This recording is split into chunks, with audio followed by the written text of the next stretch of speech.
Kitobning 134-beti bajaring va o'rganing matnli masalalarni yeching. Birinchi masala o'lchamlari 36 cm, 20 cm va 24 cm bo'lgan kuboid shaklidagi idishga qanchadir suv quyilgach, undagi suv sathi 13 cm ni tashkil etdi. Ya'ni mana bu yerda bizda kuboid ko'rinishidagi demak idish bor edi. Buning bo'yi 36, eni 20, balandligi esa 24. Suv quyilgandan keyin bu 13 cm balandlikkacha ko'tarildi. Endi bizda ikkita savol bor. Idishdagi suvning hajmini toping. Aynan mana shu suvning hajmini topamiz va B idishni to'ldirish uchun kerak bo'ladigan suv hajmini toping. Javoblarni litr va millilitrda ifodalang.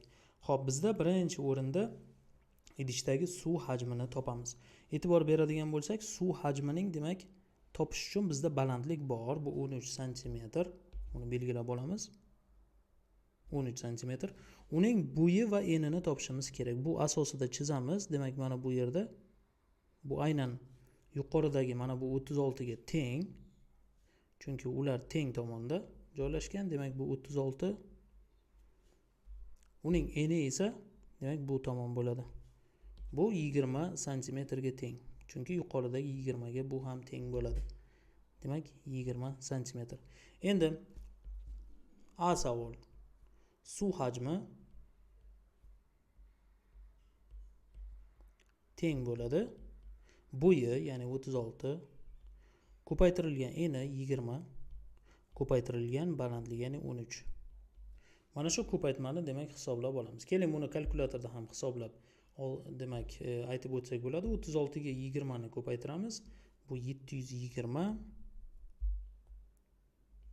ko'paytiramiz 13 va buni 13 ga ko'paytiramiz.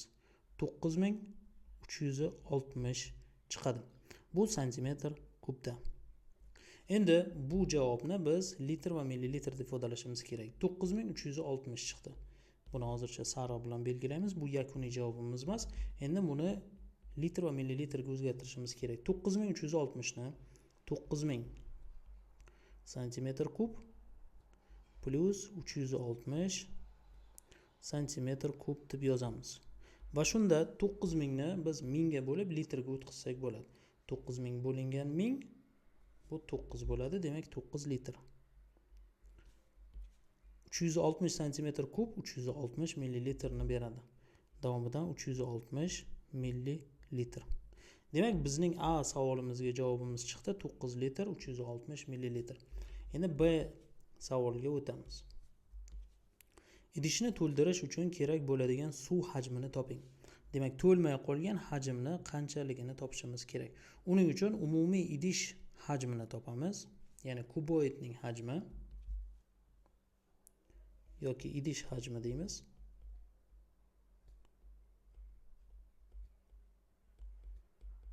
Idish hajmida e'tibor beramiz. Bunda bo'yi 36, eni 20, balandligi esa 24. Ushbu ma'lumotlarni sariq bilan belgilaymizda va ularning ko'paytmasini hisoblaymiz. 36 ko'paytirilgan 20 ko'paytirilgan 24. Demak, buni ham kalkulyatorda hisoblaymiz. 36 ko'paytirilgan 20 ko'paytirilgan 24. Bu 17280 bo'ladi. Santimetr kub. Endi biz hozir savolga endi kelamiz. Ya'ni idishni to'ldirish uchun kerak bo'ladigan suv hajmi. Buni hozircha litr va millilitrga o'zgartirmaymiz. Kerak bo'ladigan suv hajmini birinchi santimetrda topib olamiz. Santimetr kubda. Kerak bu 17280 dan ayiramiz. Mana bu yerdagi 9360, ya'ni bor suvning hajmini. 9360 teng bo'ladi. Bundan 9000 demak 360 ni ayiradigan bo'lsak 7920 santimetr kub chiqadi. Buni endi litr va millilitrga o'zgartiramiz. 7920 ni biz 7000 plus 920 ko'rinishida olsak bo'ladi. Keling, buni birdan santimetr kublarni ham yozamiz. 7000 santimetr kub plus 920 santimetr kub. Endi 7000 santimetr kubni biz 1000 ga bo'lib litrda yozamiz. Ya'ni 7 litr va 920 santimetr kubni millilitrga o'zgartiramiz. Bu 920 millilitr bo'ladi.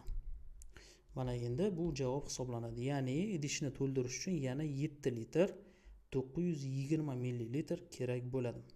Buni yozib oldik. Endi ikkinchisiga o'tamiz.